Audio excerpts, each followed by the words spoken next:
Hi, I'm Dr. Brannick Riggs, Vice President of Education at doTERRA International, and I have with me today Dr. Alexandra Nietzsche, who's a part of our Scientific and Medical Education Committee. Alexandra, how are you? I'm fine, thank you. And you, Brannick? I'm good. Good to be with you today. So, Alexandra, the immune system is a really complex system. Can you help us understand it in maybe a more easy way? The immune system is a complex network of cells, organs, and also proteins who are defending our body against infection. We have in our environment around us a lot of bacteria, fungi, viruses, or parasites, and we are in contact with this environment every moment in our life because we are alive. So we have to breathe, we have to eat, we have to drink, we have to touch things with our skin, and then all these germs try to go in our body and try to grow there because it's nice for them there.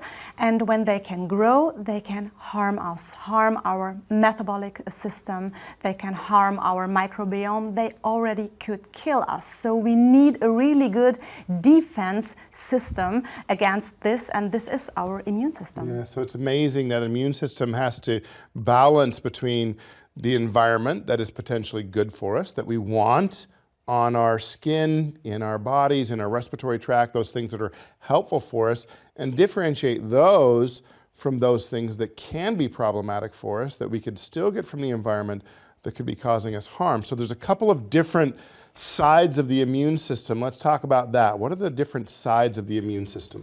We have the unspecific immunity and we have the specific immunity. So we have two sides with different types of immunity. So let's talk about the unspecific side for a moment. What is it and what does that do for us? Give us an example of an unspecific part of the immune system. The unspecific immunity is also called our innate immunity. It's congenital. It's a really old defense system deep in our genes. And it reacts within minutes. So it's really fast and it acts with a barrier function, and in this barrier function involved is our skin, our mucosa, and also our gut. And if the germs can go through this barrier, then we have a second part, we have then cellular immunity. Yeah, so that innate part of the immune system is really that first line of defense, right? When we think of a castle, for instance, it's, okay, we've got a wall around the castle and it's meant to protect us. And then we have a secondary line of defense that when that wall is compromised, when something is coming in, now we have another way to get at it that's more specific towards the attacker, towards something that's attacking us, right? Of course. Let's talk about that for a minute. How does that work within that specific part of the immune system? When we're looking at specific things, how does that work for us?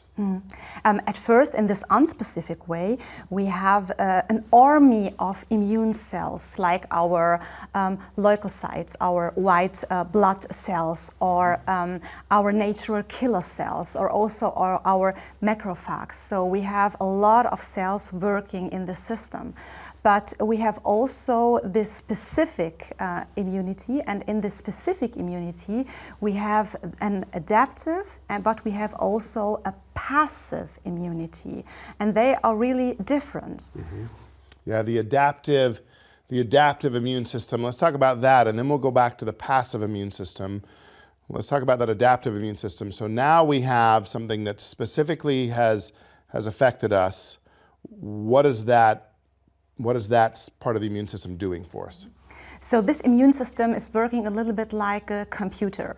So we have now new information. This information are the germs or the pathogens that try to harm us. And now our adaptive system, this system is adapting our whole life, is recognizing now that we have an enemy in our body, and it forms antibodies, and these antibodies are tailored specific to the antigens to these pathogens, and it's tailored to the mission. So we have these antibodies, they mark the pathogens with little flags, or like little flags on it, so the cells in the immune system who can destroy them, they see them and can go there, like our T cells, the natural killer cells, or also other cells. We have in this system our B cells also, and it's really interesting that this adapting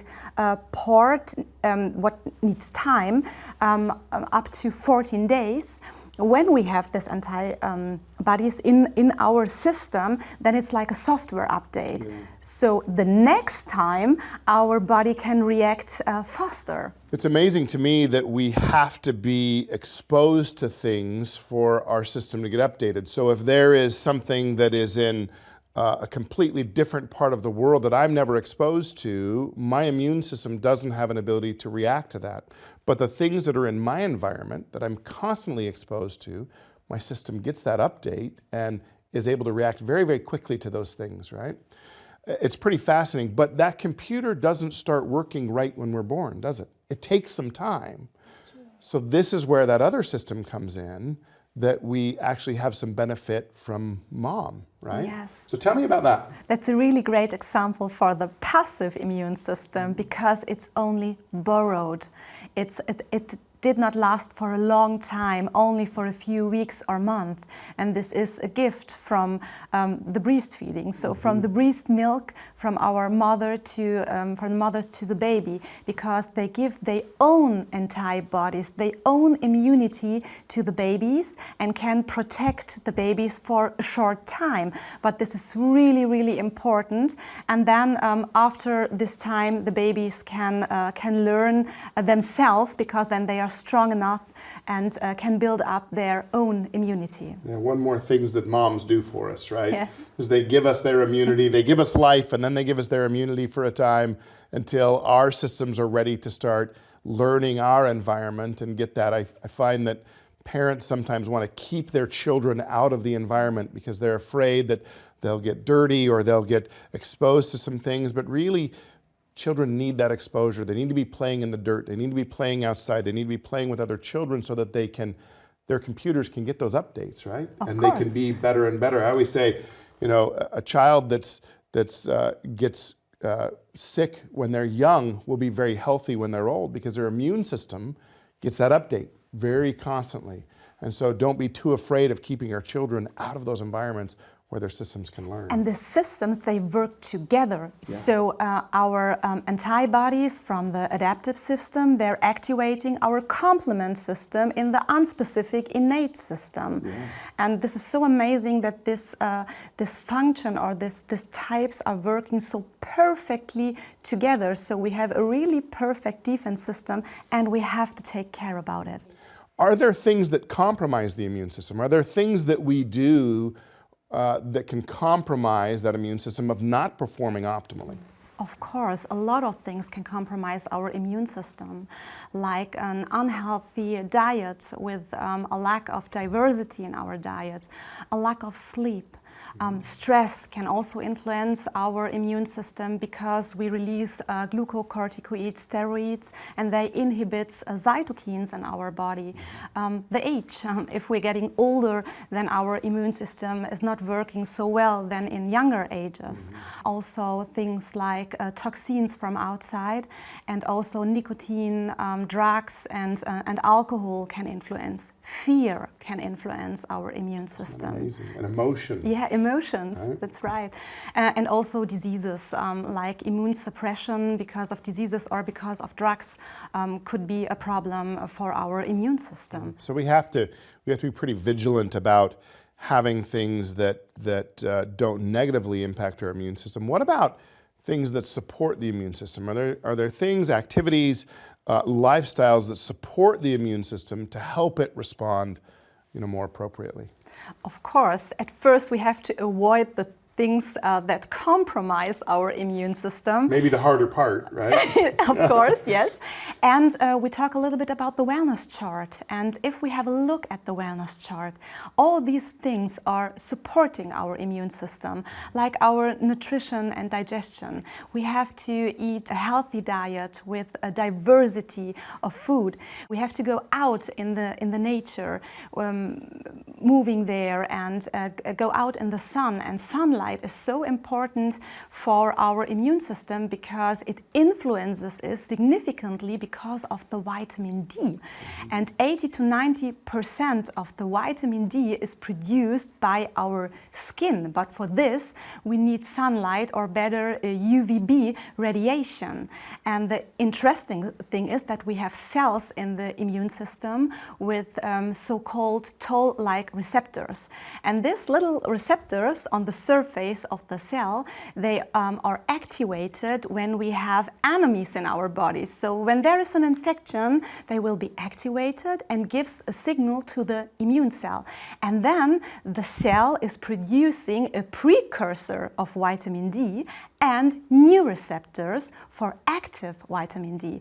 And when we go out walking in the sun, in the forest, outside, then the sun is converting this precursor vitamin D to an active vitamin D, and the active vitamin D can react with these receptors. And now these receptors are sending a new signal to the cell, and this cell will release now a new molecule, the cathelicidin, and this molecule is a defense molecule for our skin. So we have a great interaction and supporting for our immune system with sunlight. But also other steps from our wellness chart, like sleeping, resting, avoid stress, or only get positive stress, then not to get toxic substances in our body. These are really important and supporting our immune system. Yeah, so that lifestyle wellness chart, yeah, really does support the immune system and helps us avoid those things that compromise the immune system, right? So what fuel does the immune system use? What are the things that the immune system burns through when it's activated? What things does it need? It needs nutrients like vitamin C and zinc. And these nutrients are different to vitamin D because they are vital, so they are essential. We can't make these nutrients ourselves in our bodies, so we have to take it with our food and or our diet in us. And zinc, for example, is really, really important. We have more than 3 million children dying every year because they don't have enough food with zinc in it. And zinc is a good supporter for the immune system. Zinc can help release different hormones and enzymes for the RNA. Zinc is a key has a key role in the metabolism from fat, proteins, and also sugar. And zinc is also an important factor for the immune system, because if the immune system is overacting, then zinc brings the immune system in balance again. So I think this is also really interesting thing what zinc can do. And vitamin C is also a vitamin. We could get it so easily if we would eat fresh fruits every day. And vitamin C is great for our immune cells because it's protecting our cells from oxidative stress. And vitamin C has a function that it promotes the production from the white blood cells. And the white blood cells are also fighters in our immune system. And this is a really great supporting. And then I would like to talk about beta-glucan, because beta-glucan is a really smart thing. It's a yeast. And if we are eating this yeast, then we have this, it's undigestible. So we get it in an undigested form in our small intestine. And then cells like neutrophil granulocytes and macrophages came, and the macrophages, they try to destroy it. And with this destroying, they activate the immune cells, so like the neutrophil granulocytes, and they are activated because of this work. So if I have in the same time harmful germs in my body, then the activation of the immune system is faster than in a normal way. So it's a trick to have a faster immune response when needed if I take yeast like the beta-glucan. So can you tell us, that's fascinating, and I appreciate that insight into the beta-glucan. I think it's a very important piece, and the fact that the vitamin D, the vitamin C, the zinc are helpful not only in boosting and supporting the immune system, but also, as you mentioned, keeping everything in check, in balance, because we don't want things to get too crazy in one direction, either underactive or overactive. Can you tell us about the new On Guard chewable tablets that we have here? Yes, in this new On Guard chewable tablets, we have a few essential oils from the composition from the protective blend.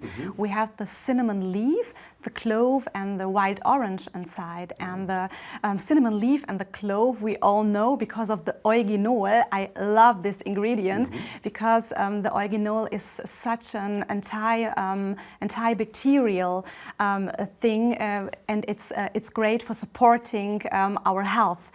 And we have also these nutritions inside. So we have the vitamin C, the vitamin D, and also the beta-glucan and zinc inside.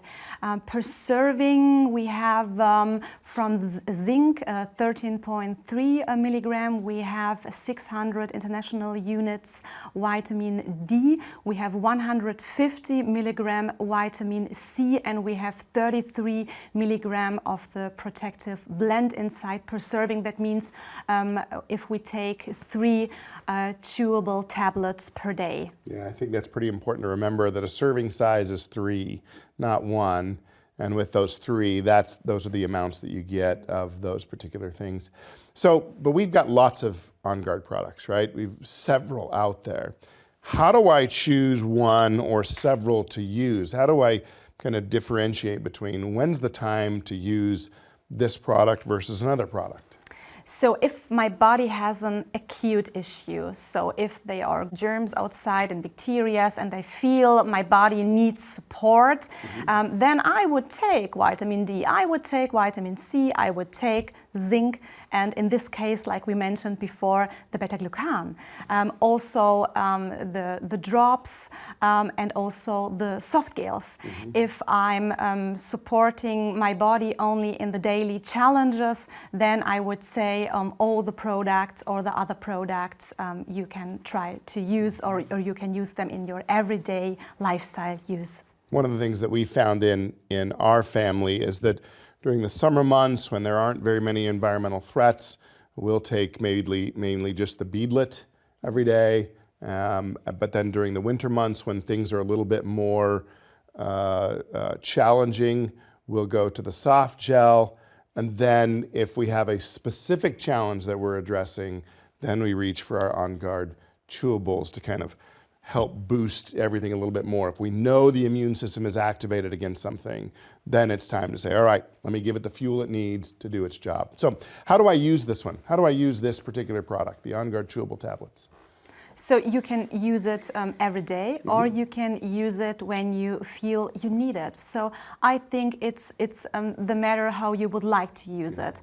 So every day you would like to use it, you can try it out. I know for us that what we'll do in our home, particularly with our kids, is that when we have that immune challenge, when the system is being challenged, we'll all of a sudden start using this probably 3 times a day, 3 tablets 3 times a day. At other times, if I were to be using it every day as a continual usage, maybe just 3 tablets total a day. Yes. Is kind of how That's totally enough. So is this product vegan friendly, gluten free, and free from sugar and artificial sweeteners? Yes, it is. Perfect. Good. It's good to know that, of course, we trust doTERRA as a company. Of course, we know that it does a great job with developing its products, and this is no different than any of those. That On Guard chewable tablet has become a staple in our home. We always have it available for us during those, particularly, as I said, during the winter months, but year-round when there are issues, because that immune system is constantly figuring out, as we talked about before, what is friend and what is not friend, and trying to figure out what do we activate against and what do we do not activate against. And so we know that the On Guard Chewable tablet has been incredibly helpful for us in our home. So thank you for your time today. Appreciate this. Thank you.